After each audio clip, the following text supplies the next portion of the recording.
So this is going to be part 2 of this recipe I'm making. I'm making yellow lentils with boiled rice. So I thought instead of having that as one video, I'll separate them out just so that it's easier to follow. So right now I'm just going to make boiled rice. I know it's very simple, it's very straightforward, but sometimes if you just don't quite know the quantities or what to do, it can be quite tricky. I know a lot of people kind of think that you just need like a rice boiler or something to make rice, but it's very simple. So let's do that now, and once the rice is made, the lentils have already been prepared, so I'll dish it all out and show you how it looks. So the first thing we're going to do is add some oil to the saucepan. Rice is a brilliant dish because there's a million different ways you can make it. Today I'm just making simple boiled rice, but potato and cheese pilau is lovely, or chicken. There's just a million different ways how it's made in different cultures with different types of rice. So I think I'm going to make a whole series of these things. It's just really interesting. Right, so the oil is hot now. I'm going to add this onions that I chopped earlier.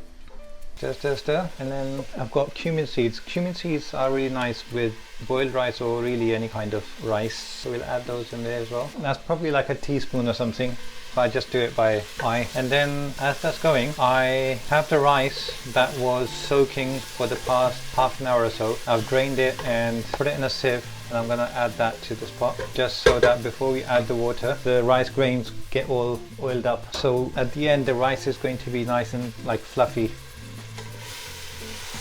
Usually I would be making basmati rice, and it's exactly the same way of doing it, but I just have this Persian rice that I got, and it's smoked rice, and it's just really nice fragrance. Even the package is sitting in a cupboard. Every time we open a cupboard we think, oh my god, that smells so nice. So I'm going to give this a go, and I'll put the name and everything in the description. So we're just going to mix the rice up a little bit just so that all of the grains get covered in oil so they don't all stick together. This isn't like jasmine rice where it's creamy. This is going to be nice and fluffy. So I'm going to add water.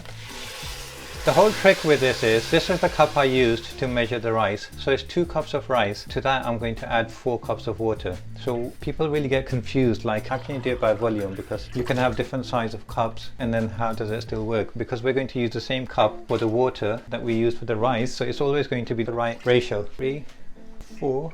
I'll let this boil, and then all I'm going to do is to this I'm going to add a teaspoon of salt. I don't have any, but if I had Ajinomoto, or normally is referred to as Chinese salt, I'll probably add some of that as well. It just tastes really nice, but some people prefer not to use that. It's completely up to you. Let this boil for a minute, and then we'll add salt to it and we'll cover it. So I was just waiting for the water to start boiling, because before we cover it, it's good to get the water to a boiling point. Now I'm just going to add the salt in here.